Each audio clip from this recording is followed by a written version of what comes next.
बड़ी खबर है नवोदय नगर से। प्रॉपर्टी डीलर का फ्रॉड फिर आया सामने। फर्जी चेक देकर दिया चकमा। देश की रक्षा करने वाले को भी नहीं बख्शा जमीन की हेराफेरी करने वालों ने। बीते 1 साल से नवोदय नगर निवासी रिटायर फौजी सूबेदार का आरोप है कि मोनू वर्मा नामक व्यक्ति से उन्होंने एक प्लॉट की खरीदारी करते के चलते उन्हें 28 लाख का चेक साधु राम एक्स आर्मी सूबेदार को दिया। जब आर्मी रिटायर अफसर ने चेक बैंक में लगाया तो चेक बाउंस हो गया। रिटायर फौजी अफसर का आरोप है कि जब मोनू वर्मा से इस मामले में बातचीत की तो मोनू वर्मा ने फौजी अफसर को जान से मारने की धमकी दी, साथ ही हमला कर दिया। यहीं पर यह भी उनका मानना है कि मकान की एनओसी लाने तक के लिए चेक दिए थे। मोनू वर्मा द्वारा बताया गया कि बातें एक्स सूबेदार की बातों से मेल नहीं खाती, जिससे जाहिर होता है कि रिटायर सूबेदार साधुराम के साथ धोखा किया गया है। वहीं दूसरी ओर मोनू वर्मा का कहना है कि साधुराम मुझ पर झूठे आरोप लगाकर मेरी छवि धूमिल करना चाहते हैं। आरोप झूठे हैं या सच? नवोदय नगर में काटी जा रही कॉलोनियों पूरी तरह से नियमानुसार हैं या नहीं?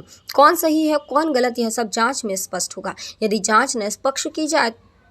जो 2 बार बाउंस हो चुके हैं और तीसरी बार डालने का वादा किया, बोला 15 तारीख को लगा लेना। उससे पहले मेरा लड़का उधर जा रहा था रास्ते में, तो उसको 8-10 आदमियों ने पकड़ करके खींचा और रिवाल्वर कनपट्टी पर लगा के अपने घर की तरफ ले जाने लगे। उसको एक लड़के ने छुटाया और उसमें वहाँ से भाग करके आ गए जान बचा करके। फिर शाम को तकरीबन 4 बजे के करीब 8-7 आदमी आए हथियारों के साथ और मेरे घर पर आकर के फायरिंग किया और घर में घुसे। घर में घुस करके बोला आओ सालो निकलो बाहर। हमने अंदर से दरवाजा बंद कर लिया। मोनू वर्मा प्रॉपर्टी डीलर है और मुझे इसने एक प्लाट दिया था 32 लाख का, वो यहाँ पर सभी को पता है। और 32 लाख रुपए का जब उसका बैनामा होने को गया, वो फ्रॉड प्लाट निकला।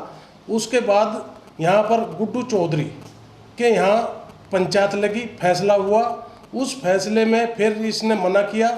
फिर पुलिस में गए थाना में, BS चौहान साहब की निगरानी में ये फैसला हुआ और 28 लाख रुपए इसने एग्री किए।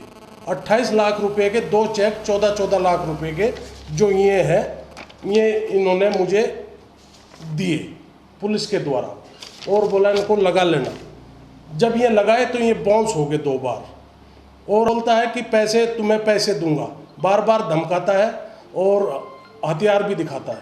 नहीं, थाना में पुलिस थाना सिडकुल SI BS चौहान। तो उसके बाद उन्होंने तो अब इस पर मैं सभी माननीय व्यक्तियों से मेरी हाथ जोड़ करके प्रार्थना है कि मैं एक्स सर्विसमैन सूबेदार साधुराम फौजी, मैंने 30 साल देश की सेवा किया और मुझे इस ऐसे जो तत्व है उनसे मेरी रक्षा की जाए और मेरा पैसा दिलवाया जाए। अगर आप सोचता हूं कि पुलिस को आर्मी का सपोर्ट करना चाहिए, क्योंकि ये इन्होंने देश सेवा किया है निर्लोभ, और इनकी मदद करनी चाहिए पुलिस ने। क्या उनके साथ मामला रहा है और अभी क्या चल रहा है? मामला ये है जी, ये साधुराम का लड़का पुष्पेंद्र 2 अन्य लड़कों को लेके ना, जिन्हें मैं जानता नहीं भाई नाम से, तो ये हमारे घर पे इन्हें लेके आया करीब 10:30-11 बजे के बीच में। आने के बाद घर में ज़बरदस्ती घुसा है अंदर। घुसने के बाद हम पीछे बैठे थे, जो हमारा ड्राइंग रूम है पीछे, मैं था, ये मेरा पार्टनर अक्षय था, आशीष था, दानी था, 4 लोग हम बैठे थे वहाँ पे। ये आगे इन्होंने तुरंत गाली गलौज वहाँ पे चालू कर दी। मैं से फिर भी कहा त्योहार का दिन है, यहाँ गाली गलौज मत कर, तुझे पहली बात तो आना नहीं चाहिए था यहाँ पर। आ गया तो अपना बैट और निकल गया, क्योंकि जी इतनी देर में उसने डंडा निकाला और उस पर हमला कर दिया हमारे ऊपर। दूसरे के हाथ में चक्कू था, वो उसके हाथ में, वो मेरे सिर में मारना चाह रहा था, इसने हाथ डाल दिया, इसके हाथ में लगा चक्कू। ये इसका जब वहाँ पे भीड़ हमारे बोलने से जो हमने वहाँ पे रुक के उतारे, तो वहाँ पे आस पड़ोस में जो भी लोग रह रहे थे, भीड़ इकट्ठा होगी, सब लोग वहाँ पे आ गए। आने के बाद भीड़ को देख के वो वहाँ से मौके से फरार हो गया।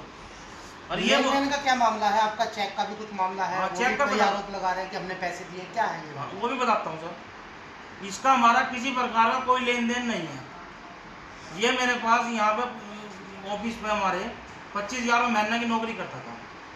जो बाई रिकॉर्ड मैं इस अकाउंट में सैलरी इसकी देता था, बाई रिकॉर्ड है मेरे पे 2 साल रहा है, 2 साल के हर महीने रिकॉर्ड इसके सैलरी देता था। जो ये प्रॉपर्टी हमारी बिकवाता था उसका कमीशन भी ये रिकॉर्ड में मैं उसे हर बार देता था। जो इसका निकला सारे मेरे पे रिकॉर्ड है।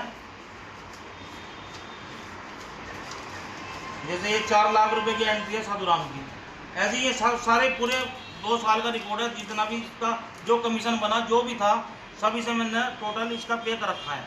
हमारा किसी प्रकार का लेन देन नहीं है इसके साथ। जो चेक इसके पास आए हैं उसका मैं बताता हूँ आपको चेक का ना। ये 6 महीने पहले मेरे पास आया क्योंकि मुझे अपना मकान बेचना है। मगर भाई तुझे क्या ऐसी क्या बात आ गई, ये बोल रहा कि मेरे लड़के की बहू ने केस कर दिया मेरे ऊपर और मैं यहाँ से बेच के जा रहा हूँ मकान को अपने। इसके मैंने कहा तेरे मकान के ऊपर लोन है, ये लोन क्लियर कर दे और अपना एनओसी ला दे, मैं इसकी रजिस्ट्री करा लूँगा। अपडेट मीडिया के लिए हरिद्वार से रणवीर कुमार की रिपोर्ट।